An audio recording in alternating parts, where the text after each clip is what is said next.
What's up, everybody? What's up? How's everybody doing today? Welcome, everybody, to the Adam Bergman Show. Today, Jerome Powell is speaking. He's probably going to tank the entire market. So let's listen to him tank the entire market, shall we? So let me just pull this up.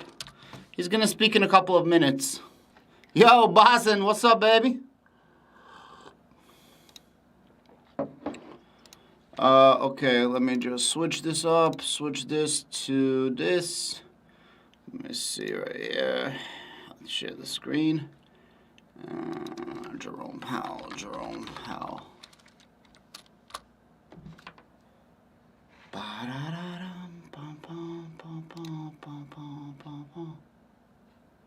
All right, starting very soon. This is gonna start very soon, so it should be good. Hey, Fernando, how you doing? Good to see you. Good to see you. How's everyone doing? You guys are good? Yo, guys, don't forget my very first video of Hustlers University 2023 is coming out today. That's a brand new channel. That channel is going to be only about side hustles and using AI applications and technology applications to make your life better. Since everything I do is a side hustle right now, I figured why not walk you through my journey and I'll try the side hustles to see if it's going to work or not. Yo, Wet Beak, what's up, baby? Lefty, good to see you. Robert, what's up? Elaine, how you doing? Francis, how you doing? Good to see you guys. Crypto Sosa, what's up? Fernando, what's up? Brian, what is goody with the hoodie, my man? Official Leah Jude, how you doing? Hey, man, how are you? I'm chilling, man. Life is great. Let me show you guys my new channels, by the way. If you guys don't mind, let me just leave you a link. Let me just leave you guys a quick link. It's right here. 1 second. Right here. Ba-da-da-dum, bum, bum, bum, bum. All right, guys, let's share this. Present, share. Chrome tabs live. So as Beatrice reminded us in this morning, in the 1990s, there was a wave of institutional reforms in high-income economies when they adopted inflation targeting and were backed up by more legal legislated independence. So this concerns the Reserve Bank of New Zealand, Bank of Canada, the Riksbank, the Bank of England, plus ECB around the newly formed euro. And arguably, these reforms had their roots in the challenges of the 70s and 80s, high inflation spurred on by large supply shocks and sustained by high inflationary expectations. So, a first question for the panel. Which were the main concerns behind the 1990s wave of central bank reforms in terms of practical policy experience and perhaps also academic thinking? And how much did these concerns reflect specific challenges of the 70s and 80s or more germane issues? Then we saw a downturn of inflation, and to many that looked like a major success, tolerable losses of output and employment. So the main policy challenges in the next few decades were instead to be about financial crises, how to recuperate from the great financial crisis, and how to stave off new ones, not least at the onset of the COVID-19 pandemic. So we got to see new financial regulation, QE, unconventional central bank intervention, and policy rates at record lows for a long time. So a second question for the panel then is, which new concerns were raised by the events and challenges in the 2000s and the 2010s in handling financial crisis and deflationary pressures? And in particular, do these challenges suggest new trade-offs, for example, between monetary and fiscal policy or between present macroeconomic outcomes and future financial stability?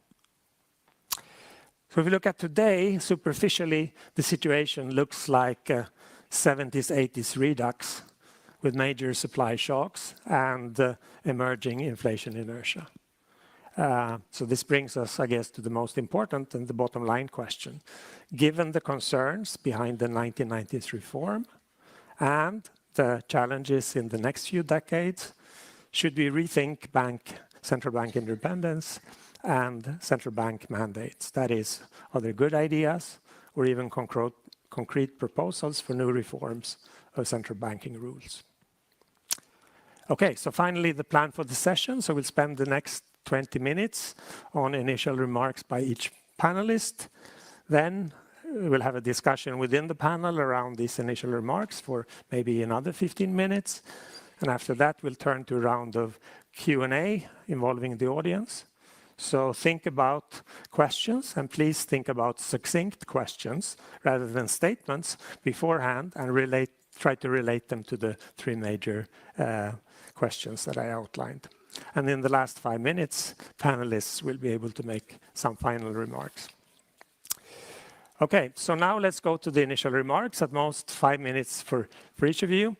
I'm sure these remarks will span many aspects of the broad panel theme, but by agreement, each panelist will put more emphasis on one of the three main questions that I outlined. So Ken and Mervyn will touch on question number 1, Claudia on question number 2, and Jay on question 3. So without further ado, please, Ken Rogoff.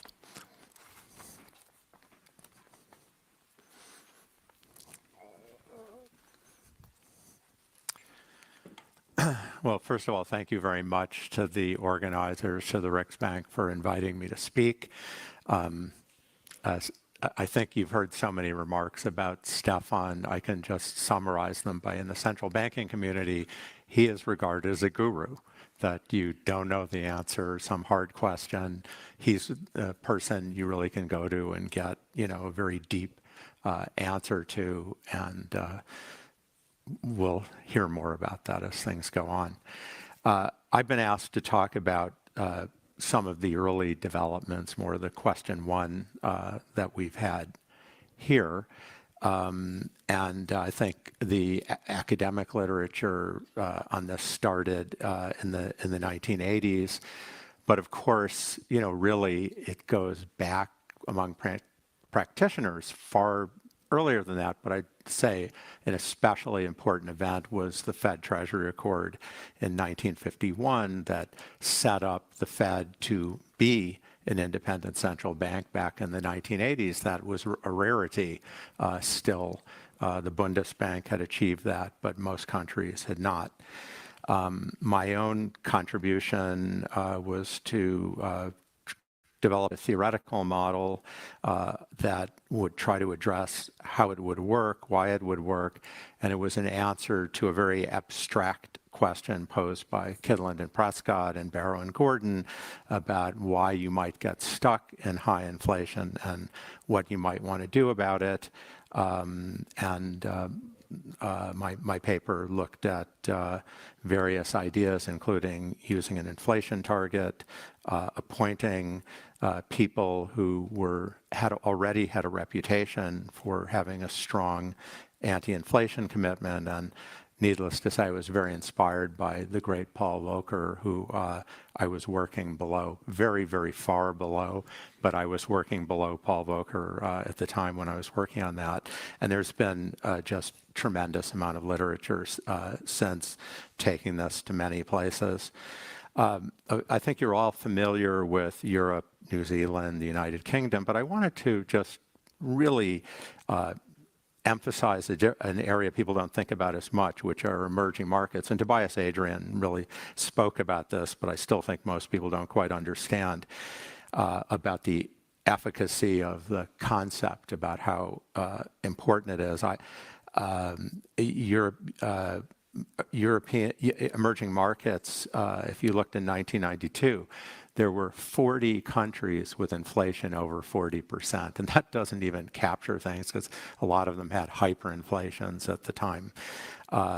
And to get out of it, the early solution that was tried in many places for a long time was, well, the dollar's really good, or let's fix our exchange rate against the dollar, and that was very good for those of us that want to study financial crises, but on the whole didn't work so well. There was really this period of transformation where some very bold emerging market central bankers got the idea, it worked in advanced countries, let's do it here. And I think there are many, but I would single out Arminio Fraga in Brazil, Guillermo Ortiz in Mexico, for example. And I think people forget, but when they were trying this, people thought, this is ridiculous. You can't be independent in these countries with these weak institutions. And the IMF also over time really played a very positive role here in pushing the idea.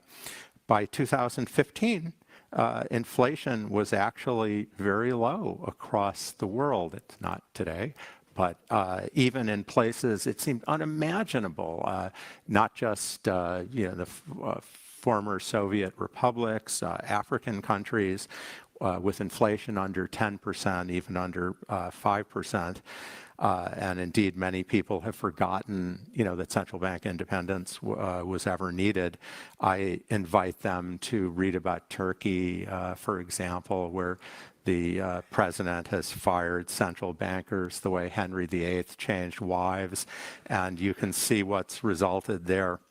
I would say there are many refinements once you have an independent central bank of how to do it, and literature to which many people in this room have contributed. But I think the independence of the central bank is at the absolute central starting point to this. If you look at many of these emerging markets, they weren't really doing inflation targeting. They aren't really still doing inflation targeting, but they've used this as a device to establish their independence. Now, just to sort of summarize, I would also say there are so many things I didn't expect, and I'd just single out one. I'm surprised the extent to which central banks in everywhere almost are regarded as honest brokers. I mean, if you want to know what the data is, you go ask the central bank, and I think that's also part of this coming from independence. I think another thing which people in this room are very familiar with, but I think it's been very important, is the community of central bankers helping to support each other, exchanging ideas. And there's been a huge networking effect in this, in providing ideas and also support. When the whole central banking community stands behind you, a little bit, your government listens. And I think we can point at many examples of that. And then, certainly recently, the central bank independence has been under attack. I certainly don't think it's an idea, which is over at all. I would actually argue that the introduction of central bank independence has been the most significant positive development in macroeconomic policy since the Second World War. Thank you.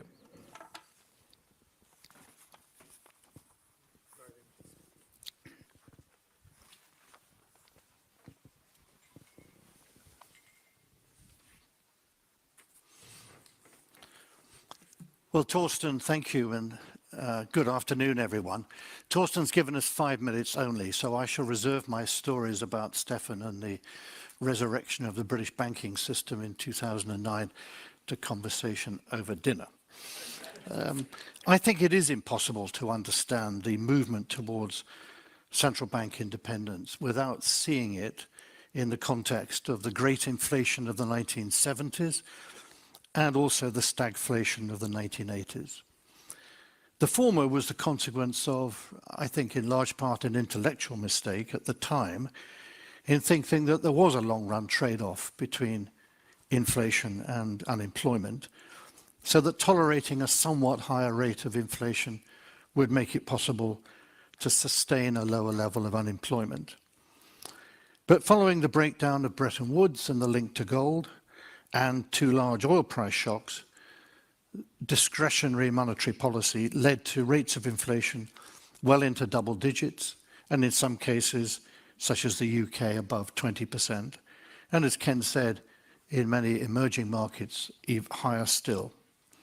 And the stagflation of the 1980s was the painful consequence of efforts to reduce inflation, which led to recessions, while inflation still remained relatively high.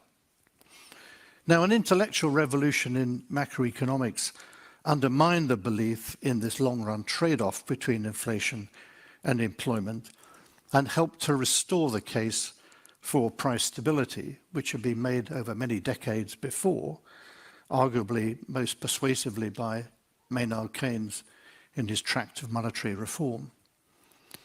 But the attempt to achieve it after the breakdown of Bretton Woods by rigid exchange rate links collapsed in 1992 with the departure from the exchange rate mechanism in Europe of both the UK and Italy, and the end of the fixed exchange rate links in Sweden, where interest rates had been, some of us remember, hard to think of this now, raised to 500%.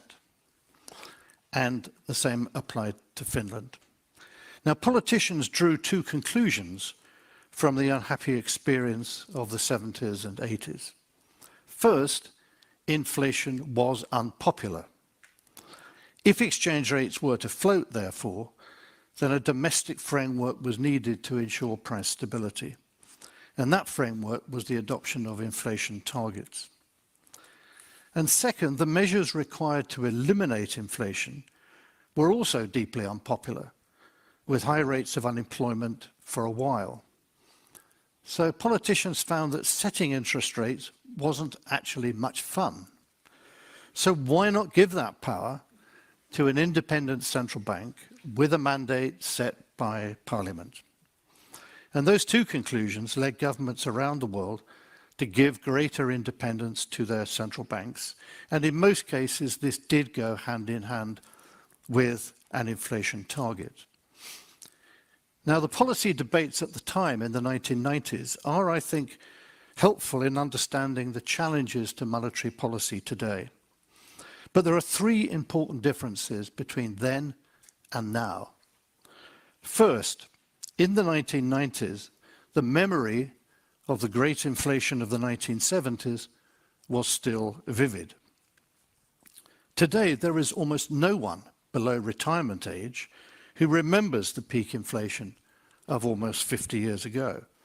And until recently, low inflation had come to be taken for granted, both by economists who mistakenly assumed that inflation in the medium term was determined by the inflation target, and by the public who had stopped thinking and talking about inflation. So the constituency for low inflation, so widespread in the 1990s, has been somewhat eroded. Secondly, in the 1990s, the popular support for low inflation encouraged politicians to grant independence to central banks and to support them when it was necessary to raise interest rates. I think today governments can see only too clearly the challenge of issuing substantial quantities of government debt when interest rates are rising and central banks are no longer buying their debt. So external pressures on central banks are, I think, much greater now than in the simpler days of the 1990s. And third, when they were introduced, and I think this is in some ways the most important point, inflation targets were not seen as a theory of inflation. But today, in the models currently fashionable in academia and used by central banks, the inflation target is the variable that closes the model and determines the path of inflation in the medium term.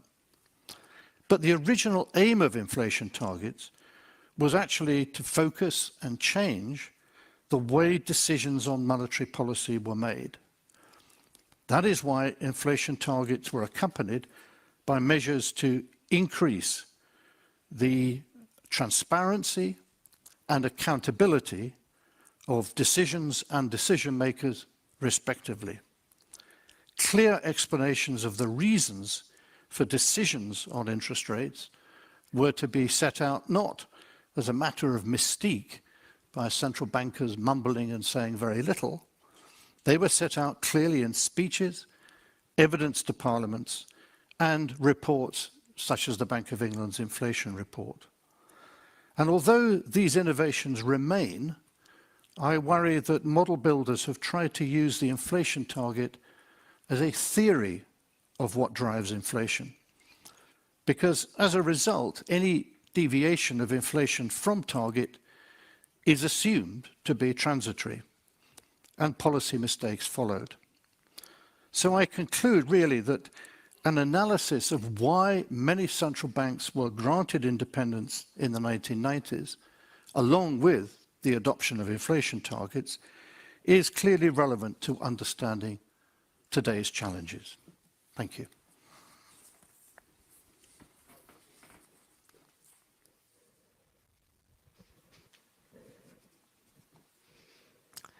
Thank you very much, Thorsten. Thank you very much to the organizers. And I was very honored to be invited here to speak on this panel on the occasion of the farewell of Stefan Ingves.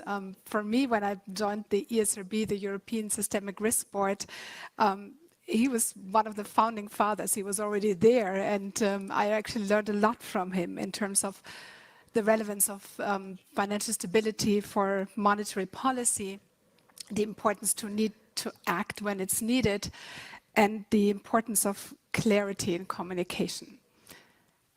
And I'm saying this not to break the rules, because actually rules are important, and that's going to be one of my main points here. But I'm saying this because I think this is all crucially important at the current juncture.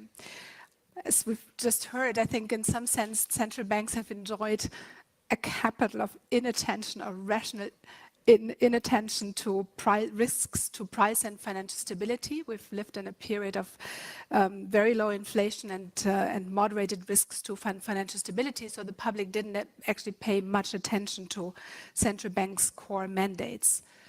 But current macroeconomic developments, not just cyclical but also structural, really challenge price and financial stability.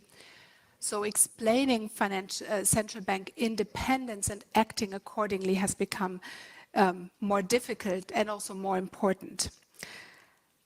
Central bank independence is certainly protected by institutional safeguards. We've just heard that. And that actually includes fiscal and macroprudential policy frameworks. But I think we also need to be very accountable. We need clear communication to sustain public support to independence. So let me explain these points quickly. Obviously, as been mentioned, inflation and risks to financial stability have been low, so the public in some sense could safely delegate the task of price and financial stability to technocrats and central banks and pay relatively limited attention to the details. Now, this has changed. That's my second point. So we have, first of all, inflation, which is well above targets of central banks today, and it's one of the main concerns of the general public. I looked at the most recent Eurobarometer poll, and there 42% of the respondents, and I think that's actually on the low side, cite rising prices as the most important concern, and actually that ranks above issues like energy supply and the international situation. And I would argue that actually concern about high levels of prices and perceived inflation is going to remain even if and when inflation rates recede. So that's the first challenge. The second challenge is that during periods of low interest rates, vulnerabilities in the financial system have built up. In Germany, to give an example, we've had 2 decades of declining corporate insolvencies, very low credit risk, strong support to the real economy and indirectly also to the financial system through fiscal and monetary policy. And that, we think, leads to an underestimation of macroeconomic risk going forward, and also the expectation of further policy support. So higher vulnerabilities in the financial system is the second vulnerability. The third, we have high levels of debt, and that creates tensions between fiscal and monetary policy. And that's my third point. It's important, but also more difficult to actually explain the role of central bank independence and to act accordingly. So one tension, one conflict of interest that can arise in the short term is that there can be pressure on central banks to keep interest rates too long for longer to avoid risks to financial stability. But I think this even increases vulnerabilities in the financial system. So if we delay the necessary monetary adjustment, that can lead to the buildup of further vulnerabilities. And I think if we look back to the global financial crisis, we have seen how monetary policy can actually come or be at risk to come under fiscal or financial dominance. So at the time of the crisis, central banks provided liquidity to stressed financial institutions and often to institutions with potential solvency problems. Capital buffers in the financial sector were insufficient and fiscal funds were ultimately needed to cover losses. What are the lessons from this episode? Well, we need sufficient capital buffers in the private sector. Gaps in the institutional framework needed to be closed, so resolution frameworks have been certainly high on the agenda. And independence and credibility of central bank also may come under threat if there are insufficient fiscal backstops. Now, a lot has happened in the meantime. We have better fiscal and macroprudential frameworks, and that help us to prevent financial or fiscal or financial dominance. And these frameworks are actually complementary to the frameworks for central bank independence that we've just heard about. Obviously, there's a lot of institutional safeguards to central bank independence. In Europe, primary law assigns a strong role to central bank independence, and the legal basis in the euro system is even stronger than in Germany. So changing the treaty would require unanimity versus simple majority when it comes to changing the Bundesbank law in Germany. Maybe just as an interesting side remark, there's interesting historical research showing how independence was made into the legislation in Germany, and when independence was discussed in the 40s and 50s, there was actually stronger support for independence by the U.S. authorities than by the German authorities. Obviously, it's different when it comes to financial stability. The frameworks, the macroprudential frameworks that we have to consider that the time horizon for financial stability risks is different than for monetary policy. Financial cycles last longer than business cycles. The policy objectives are different. It's more difficult even to quantify financial stability than this is the case for price stability. And we have different types of instruments. But still, we need also independence for financial stability policies, as we've also heard from Tobias, to avoid inaction bias and to avoid that authorities come under fiscal pressure. The last point I would like to make is also something that colleagues have mentioned. Legal frameworks are not sufficient. We have to communicate and to explain independence. And this can actually be quite a balancing act. So we have on the one hand the technical experts to which we have to explain our policy cycle, where we evaluate our policies, the intended and unintended consequence of policy choices. But these policy evaluations are rather technical and tuned to an expert audience. But at the same time, we need to convince the general public that the central bank acts in its best interest and protects the public good stability. So we need a translation from the language spoken by the technocrats to the language spoken by the general public, but we don't have established dictionaries for that. So one tool that the Bundesbank is using is actually a small video. It's like a comic strip explaining why financial stability is not boring. And if you get the chance, take a look at it and give us feedback.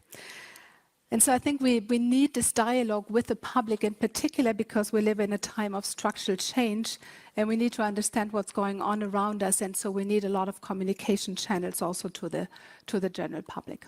Thank you very much.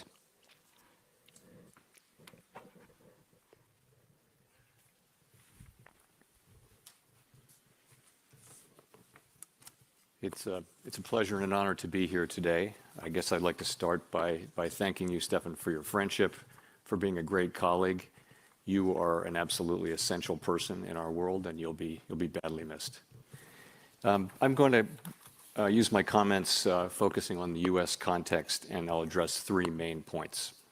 First, the Federal Reserve's monetary policy independence is an important and broadly supported institutional arrangement that has served the American public well.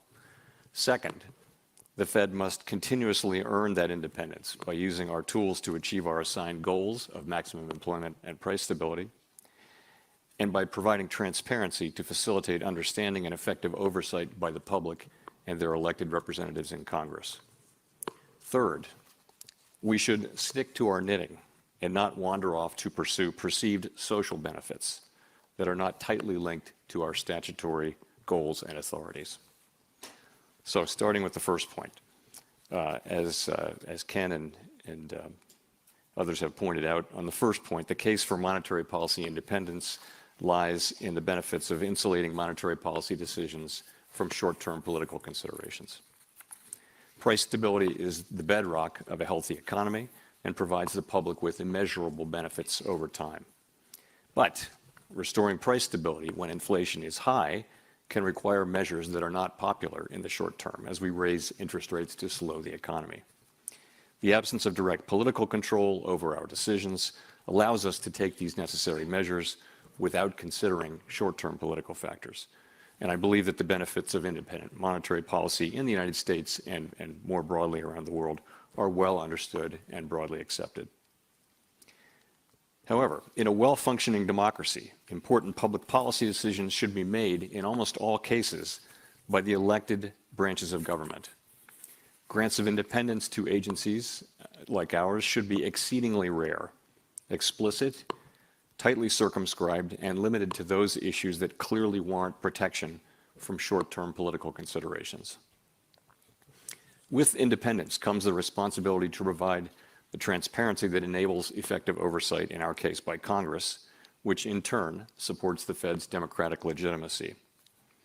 And at the Fed, we treat this as an active, not a passive responsibility. Over the past several decades, we've steadily broadened our efforts to provide meaningful transparency about the basis for and the consequences of the decisions that we make in service to the American people. We are tightly focused on achieving our statutory mandate and on providing useful and appropriate transparency. On the third point, it is essential that we stick to our statutory goals and authorities and that we resist the temptation to broaden our scope to address other important social issues of the day. Taking on new goals, however worthy, without a clear statutory mandate would undermine the case for our independence. In the area of bank regulation, as Tobias mentioned, the Fed has a degree of independence, as do the other federal bank regulators. Independence in this area helps ensure that the public can be confident that our supervisory decisions are not influenced by political considerations. And today, some analysts ask whether incorporating into bank supervision the perceived risks associated with climate change is appropriate, wise, and consistent with our existing mandates. Addressing climate change seems likely to require policies that would have significant distributional and other effects on companies, on industries, on regions, and on nations. Decisions about policies to directly address climate change should be made by the elected branches of government and thus reflect the public's will as expressed through elections. At the same time, in my view, the Fed does have a narrow but important responsibilities regarding climate-related financial risks. These responsibilities are tightly linked to our responsibilities for bank supervision. The public reasonably expects supervisors to require that banks understand and can appropriately manage their material risks, including the financial risks of climate change. But without explicit congressional legislation, it would be inappropriate for us to use our monetary policy or supervisory tools, for example, to promote a greener economy or to achieve other climate-based goals. We are not, and we will not be, a climate policy maker. Thank you.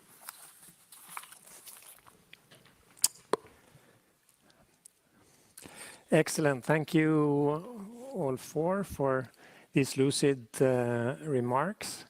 Now you'll have a chance to agree or disagree with anything the other panelists just said, or you can also get into one of our main questions that you didn't cover in your initial remarks, especially if you have views on desirable reforms of central bank independence and mandates.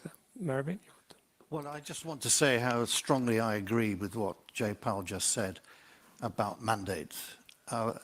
Independence from politicians is a great responsibility, and it cannot be misused by trying to creep into areas which have not been explicitly delegated by the appropriate political process. And the way I think about it is this, that nobody would ever create a central bank to prevent pandemics. Nobody would ever create a central bank to combat climate change.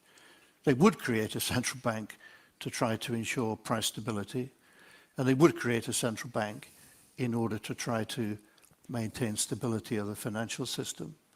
So I think if you're going to have central bank independence, you should always remember the maxim, which I think is crucial for any agency, which is only do what only you can do. And there are plenty of other people who can take measures to combat climate change. And I worry that people are, in the great enthusiasm for doing good, are actually putting at risk central bank independence. Others? Ken? Well, not necessarily to the three questions, but just expanding slightly. Yeah, please. I think, particularly when interest rates were hovering around zero, one of the challenges to central bank independence was the idea we don't need it for stabilization policy anymore. That's very popular among a significant group of academics. In fact, if you look at a poll of the American Economic Association and compare what they said in 2000, where that was not considered to be a good idea by most, the considerable majority did think it was a good idea by 2021. And no one introduced Torsten, but he's made giant contributions in political economy, along with his co-author Guido Tabellini, also Lars Svensson, who's here, and the late Alberto Elacina. And this just seems to have been forgotten, that I will see, I'll pick on him, Paul Krugman, draw an IS and LLM curve, and he says, well, you could shift the IS curve, that's fiscal policy, or you could shift the LM curve. You can kind of do one or the other. Well, I mean, fiscal policy is actually the sum of tens of thousands of different policies which are hardwired politically, and the fiscal policy is absolutely necessary in many cases. And of course, when a catastrophe, a pandemic, a financial crisis hits, it's less political. But in most cases, the independence of the central bank gives it this ability to approach things more technocratically and fairly quickly, that where fiscal policy needs time to sort out the political dimensions of things. Yes. Well, I mean, one reflection that I have when I listen to the panel here and also looking at the questions, how central bank independence has evolved over time, I think it's certainly important that we also see it as a generational issue. So to what extent does the young generation, I think that was very interesting what you said, like in the 90s, there was still the memory of higher inflation, and I also alluded to the discussion of the situation in Germany in the 50s, where actually the politicians seemed to be tempted, when you read the account of the historians, to have a little bit less independent central banks, but the public was still so much aware of the high inflation that they pushed that the public opinion pushed towards more and more independence, together with the U.S. authorities at the time. And I wonder whether today we're reaching the younger population and explain to them why central bank independence is so important. And I think that's also part of our outreach that we have to do. Jay? So I'll admit to not really answering the third question. But I'll take a shot at it now if I can. So the question being, did either the global financial crisis or the pandemic and the responses to them, does it suggest that there are problems with the mandate, unforeseen tensions between either financial stability and monetary policy and that sort of thing? And I guess I would take the position that would not be my takeaway at all. I think what happened in both crises is that central bankers used their tools pretty innovatively to deal with exceptionally unforeseen and difficult circumstances. I think the main takeaway from the global financial crisis was the need to build far more resilient core of the financial system. And we did that. The banks did that. We did that. All over the world, people did that. And I think that financial system now is now substantially more resilient and more strong at its core. I think it held up better in the pandemic as a result. The pandemic was a different thing. It was it called for a whole of government response from a medical standpoint. And it called for use of fiscal policy and monetary policy tools in unprecedented ways. There had been a concern in the United States that Dodd-Frank had too limited the Fed's authority under Section 13.3 to do facilities and lending. The new system actually worked quite well. What it did was it required the Treasury's, the elected part of the government's approval for these emergency lending facilities. And that actually worked very well. And that's actually an appropriate thing because these are extraordinary measures. We only have the authority during emergencies. And to have the elected government approving it, it was a very constructive process between us and the Treasury. So I guess to take a step back, I think that the tools that we have work. I think there's nothing wrong with our mandates. I don't see anything about the laws that govern us or provide our mandates that needs to be changed, and it seems to have worked pretty well in these two very difficult circumstances. Yeah, that's interesting. Yet there is somehow, at least to some of us, a difference in the reaction in the 90s and the reactions now. So in the 90s, the public enemy number one had been inflation, as Mervyn and Ken had discussed, and that was an outcome of decision making that it wasn't useful and was subject to discreditability problems. And what we tried to do then was to construct a more robust framework in terms of institutional reform that would produce better decisions, that would keep inflation low. Now, the public enemy number one, arguably over the next 25, 30 years were these repeated financial crises or risks of financial crisis. And it's true that there was, of course, much more regulation of the financial sector, but not to the same extent, trying to address by institutional measures the underlying decisions in this arena. By banks, yes, but not necessarily by policymakers. So is there a case, Mervyn, you have strong thoughts on who should be responsible for financial stability and macroprudential policies? Do the events that we went through during that dramatic era of the great financial crisis made you rethink those issues? Well, I think the answer is yes, because when the Bank of England was made independent in 1997, actually both the then governor, Eddie George, and myself were quite content, despite some press speculation to the contrary, that bank regulation would go to a separate body. But the reason was that at that point, supervision of banks was really all about depositor protection.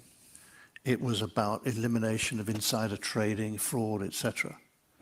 It wasn't about a historical bank run and about inadequate prudential regulation.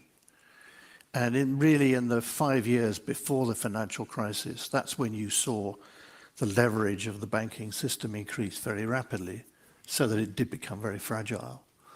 And I think after that, I was very struck that when the to-be Prime Minister David Cameron and George Osborne, the Chancellor, came to see me, their argument for putting regulation back in the Bank of England was essentially that the only institution that people will trust is the central bank. Therefore, you need to take some of this back. Now, you can argue, I think, whether some of the details of regulation needs to be inside or outside the central bank. That's a less important thing. But the principles of ensuring, as Jay said, that the banking system was sound, I think are ones that central banks have to be involved in. But deep down, it seems to me the big difference between the way policy was set in certainly the 80s and early 90s and today is this business of recognizing that the quid pro quo of central bank independence is communication, explanation, and clarity of that communication. The great American economist Bob Solow once said that an economist needs 3 qualities: faith, hope, and clarity. And the greatest of these is clarity. Excellent. Torsten, can I just say something in response to your comment? I mean, inflation's back. So yes, if you'd asked that question in 2021, maybe, people said, well, financial crises, but I think you need a framework that, as Jay was saying, is stable over the full cycle of things that are happening and doesn't get, it gets tuned, but and also, let's look at the rest of the world, please. I think if we're looking at developing economies, emerging markets, which are also struggling to find frameworks, that I wouldn't tell the IMF to change what it's doing in terms of central bank independence. All right. So maybe we'll go to the section when the public is involved, the Q&A session. So if you want to say something, please raise your hand. If you want to pose a question, if you do get the mic, please start by saying your name. Please be succinct, and please try to relate to the overall theme of the of the panel. Okay, Richard Portes, please.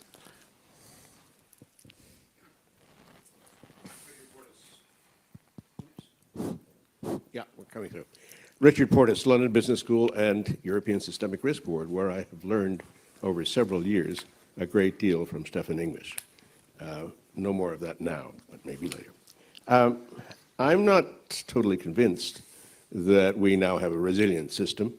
Mark Carney said that in 2017 as his final statement from the Financial Stability Board. But then the banks, yes. But we found in early 2020 that that wasn't true of the non-banks, in particular the money market funds, and the central banks had to step in. Central banks don't like to do that, quite rightly. They don't like to have to act as market makers of last resort. And that may be a compromise of the mandate. So the questions that I would put to the panel, as we've seen, we've seen very recently, the rise in nominal rates is exposing financial fragilities in the system. They came from the search for yield, whatever you want to call it. And we saw an extreme example of that in the United Kingdom in September of this past year. Now, in those circumstances, should financial stability be explicitly in the mandate? Should we be recognizing reality, what central banks actually do in practice? Would that help avoid financial dominance if it were in the mandate? Given the huge costs of financial crises, is financial dominance in a sense inevitable? Recognize reality and put financial stability in the mandate. Why not? Who wants to take a stab on that? I mean, in a sense, it is in the mandate, most central banks now. And I think it needs to be linked explicitly to the instruments of central banks. This was the problem before. And the obvious instrument is, whether you call it lender of last resort to banks or the equivalent to the non-bank sector. And I think that the central banking community is very focused on the question of defining the circumstances and the nature of institutions that happen to be non-banks that would merit an intervention. And I think that the only way to handle this is to have a framework which is set out ex ante, which actually tries to identify clearly the circumstances and the institutions that would merit lending from the central bank, but also ensures that the scale of that intervention is also under the control of the central bank and not something which the actors themselves in the financial system can expand to almost any number simply by the actions that they take. It's ensuring that there is enough collateral against which to lend by the central bank. Now, I think the central banking community is well aware of these problems. It doesn't make them easy. It doesn't mean that you can do it in a week. But my guess is, yes, you're right, Richard, that there will be an expansion of the mandate and that it's there in principle, but it needs to be made much more concrete by saying, what are the institutions, what are the circumstances, whether it's maturity mismatch or something else, that would justify an intervention, and to have sufficient regulation on that degree of maturity mismatch ex ante to limit the size of the intervention. Claudia?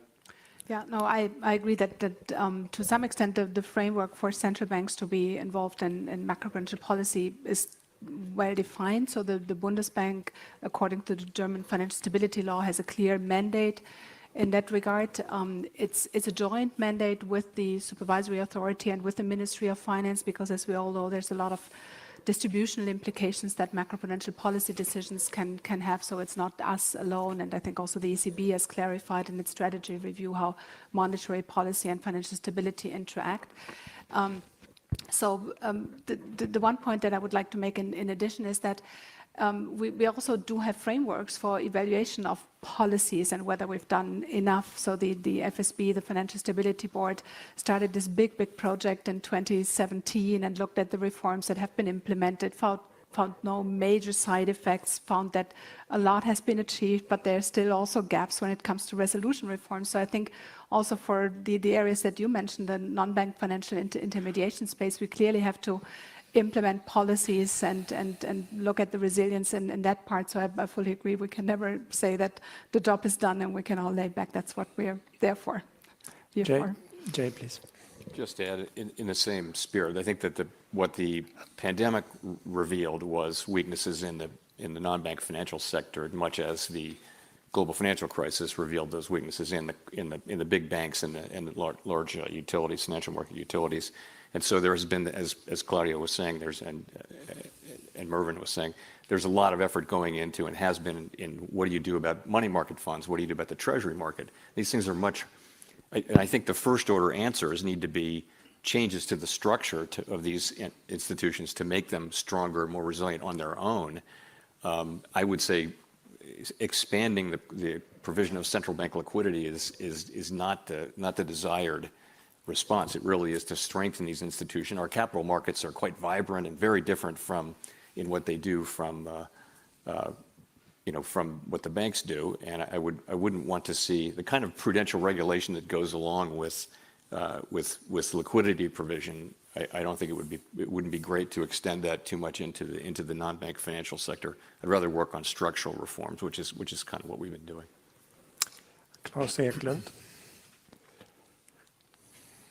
Thank you. Torsten, you mentioned that you did graduate studies together with Stefan. I can add that I actually made undergraduate studies together with Stefan, so I'm even older. But a question of independence. It seems that you have mainly been discussing central bank independence from, let's call it political pressure. And of course, partisan pressure would be even worse. But there's something more subtle about the independence issue, which I think we can discuss in Sweden right now. I'm personally interested in that. I worked in the finance ministry many years ago, but I was also on the general board of the Riksbank, Riksbanksfullmäktige, not the board of directors, but the general board before, in the old evil days before independence. Anyway, in Sweden we have 4 institutions: the Riksbank, the Financial Supervisory Authority, the Debt Office, and of course the Minister of Finance. And they often work with similar issues, obviously. And they often have to cooperate. So the question here is, how independent can the central bank be in reality? To what extent must the central bank discuss, compromise, lean against the wind or with the wind, and be politically agile at the same time as it is formally independent? Maybe it sounds like a stupid question, but I think actually this is almost as important as the, let's call it the big issue of political independence. I'd like to hear sort of your experiences from this. How independent can the central bank really be? Can I start by saying, I think we have to distinguish between monetary policy independence, where the case, I think, is very strong, from all the other activities of the central bank. So as a regulator, the United States, Fed's very powerful, but there are many other regulators it deals with. And I think the same's true in most countries. So that it's very different conceptually, and I think all regulators, we'd like to be independent from over political influence and being bought off, or, even if it's only psychically held hostage by those that it regulates. But I think that's, the central bank in general, and looking at all its functions, it clearly has to coordinate with other agencies. It clearly has to be subordinate to political policy, as we had in the first session here. So I can speak from my experience, which was that between 1997, when the Bank of England was made independent, and 2013, when I left, there wasn't a single episode where the elected politicians put pressure on the bank to adopt one interest rate policy or change rather than any other. Whereas, as Jay talked about, the facilities that were put in place in the US under the new regime, which was meant in some sense to give more control to elected politicians, we in the Bank of England in 2010 really introduced a compact between the Treasury and the Chancellor on the one hand and the Bank of England on the other, which said that any lender of last resort operation had to be approved by the Treasury. That seems to me perfectly reasonable and appropriate. And you have a private conversation where you explain why you want to do it. And in very few cases could I imagine that the Treasury would say, if the central bank feels that a lender of last resort operation is appropriate to prevent some collapse, the idea that the Treasury is going to say you can't do it, I think is not likely to be true. But since taxpayers' money is at risk, it's perfectly reasonable for the Treasury to have an input on it. There was never any conflict between these two different approaches in the different areas of policy. So I think the important thing is for it to be quite clear what that policy responsibility is, whether it's in the US with changes in legislation or the compact agreed between the bank and the Treasury in the UK. It's quite clear what the lines of responsibility are and who has to be consulted. That's the important thing. That's what prevents, I think, things going very wrong. It's where different institutions or players all feel that they are the people responsible for a particular policy that you get difficulties. Yeah, or to express it differently and perhaps more simply, it's a big difference between taking the decision in deliberation with others or taking it after deliberation with others. Yeah. And that's the responsibility point, right? So, yes, please. Thank you very much for the panel. Joachim Nagel for the Bundesbank. Let me put it like this. I think it was already said by Ken Rockoff. I think inflation is back now. We are more or less, in my interpretation, still in the midst of a storm, and the storm is not over. So we have to do our job, our main mandate. This is our role. During the last 10, 12 years, we were the most welcome partners of the politicians because we, in our independent role, we did everything to fight against all the financial crisis and did what we did. But this came with a price. And now in the next years, the politicians have to learn that monetary policy is coming with a price. So maybe some of us, they have to announce that there are maybe losses or not the profits we came up in the past. What is your opinion about that? Is that influencing the way we are being perceived in the future about our independency? Who wants to take that on? Well, I'll take it on. It's related to something that I said, which is that the pressures from politicians will be greater and more complex today than they were in the 1990s.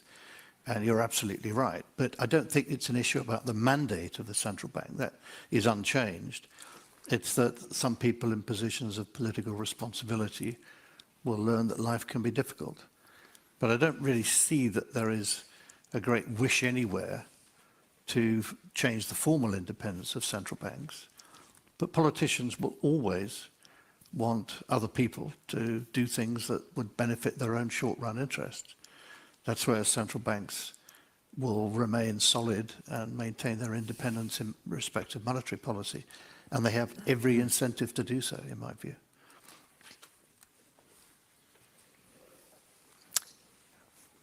Someone else? No? Well, I'll add briefly. I mean, clearly, there are many cases where, given the central bank's independence, politicians will look to the central bank, as Mervyn saying, to do something they should do, but they don't want to do, or political interests will say want something to do with inequality or something to do with the environment that they're not getting through the political system, and they'll view the central bank perhaps as an end around being able to implement it. But of course, at the end of the day, the central bank can't take political decisions consistently and maintain its independence. There are deep crises where the central bank just has to act. But I think in that case, it again is looking to the political system to back it up. If you go to developing economies, the normal rhythm of things is the central bank moves, but then the Treasury kind of takes over everything it did, and everybody knows that that's coming, and so it works that way because the central bank can move so quickly. But it needs to be very wary of taking political decisions. Stefan. Outside the topic of the panel, but since Ken, you are on the panel, I'll ask you anyway. You wrote a nice little book called The Curse of Cash. And in this environment, cash is disappearing. So what's your advice? Well, isn't it wonderful that the people who organized this event had a panel just before us about this? But no, I think one of the things that's been very naive about I will call them crypto evangelists, is that they can somehow do something better and have an end around. And in fact, if you look at the history of money, which is probably what I should have called my book, and you look at the private sector always invents everything, but for many reasons, the governments eventually regulate it and even sometimes appropriate it. And I think, that's what we're seeing going forward in the digital space. You need rules of the road. And I was going to bring it up earlier, but I have to mention FTX. That was kind of a success for the regulatory community. It didn't do anything. It's the $32 billion at the heart of the crypto system just had no effect. And I think it shows how you need some regulatory structure to provide guardrails, and the central banks need to do that. But anyway, I've learned from you over the years on this issue, so thank you for asking that question. Oh, since we're spiraling out of control here with questions about anything, we should try to wrap up. So all good things must come to an end, and I'm not going to try to summarize what has been said, but I'd like to end with some final remarks. But really just 1 minute for each of you to summarize for the audience, which is the most important thing that we should take away from the panel. If you had to expound on one, which would that be? Who wants to take that first? Jay? So I'll just conclude by saying that for us, central bank independence is a matter of statute. It's not in our Constitution. It's just an institutional arrangement that has served the public well, nothing more, nothing less. And as long as it does serve the public well over time, then I think it's safe, and I think it's safe now. But that means we've got to be committed to achieving our goals and to sticking to this precious grant of independence. To keep it, we need to deserve it, and that means stick to that work and don't look for broader things. Where it was discussed at the first panel, really, we shouldn't be getting ahead of where the public is if there's no specific mandate. And in the case of the U.S., that's a particularly salient point today. Claudia? Yeah, no, It's your bottom line. I I fully agree with what Jay just said, and that's also again when you look at the German history. So sticking to the mandate and deliver. I mean, this is what's building trust. And I think when it comes to financial stability, we're actually at a critical juncture because the system has not been fully tested. So we have to make sure that we also deliver on both of our mandates, price and financial stability. Erwin? All good things do not have to come to an end, and central bank independence is one of them. And I think the point that comes up for me comes out of all this is you can have a debate about whether interest rates should go up, and if so, by how much, or go down a bit. That's to do with the actual decision that's being made in a moment. But institutional arrangements matter. They really matter, and that's why central bank independence, I suspect, will live longer than many good ideas. I also believe central bank independence will go on for many decades to come. It's hard to know forever. And I would just again argue, as I said in my remarks, that it's really been maybe the most successful policy innovation post-World War II and continues to be. Okay, let's stop at that and take early coffee. Thank you, with a big applause to the panel. Thank you. Okay. All right, guys. Thank you so much for joining. Does anybody have any questions? Does anybody want to add something? Guys, I'm not responsible for what they say. All I do is bring you guys the lives. Sometimes the lives are dope. Sometimes the lives are not so dope. In today's case, the live was not great. However, that's not my fault. So, yeah. How's everyone doing? Like, what's everyone doing today? What's on the agenda for you guys? Clap, clap. Watch this video and liked it, shared. Yeah, thank you so much. I appreciate that. I appreciate it. Guys, the new video just dropped, by the way, for...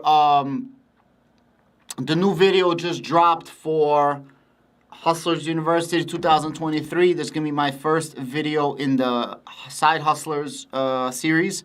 Definitely check it out. Also, we have a Discord going. Let me hook you guys up.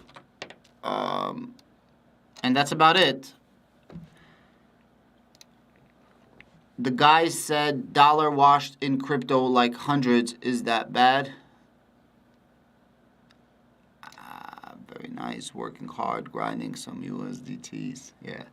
I don't remember him saying that. I need to go back to listen to the live. I was like passing out. These guys are mad boring. I will head out the door here in about an hour and go run my cannabis dispensary. Oh, nice. Nice. Where's your dispensary and which state? Which state? That's an interesting job. Yeah, man. I'm gonna get out of here. I got a lot of stuff to do. I got a lot of videos to make. I'm probably gonna make a Palantir video today.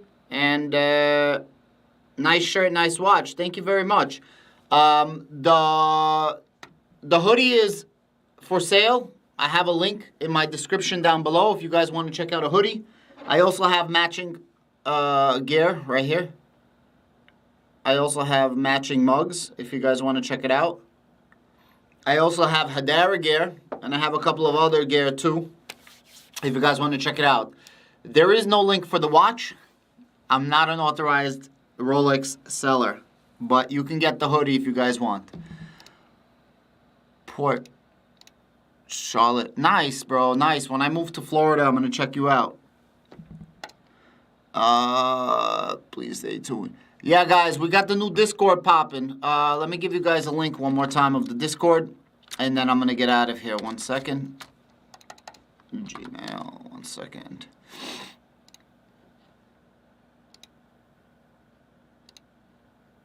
Switch to 1 second.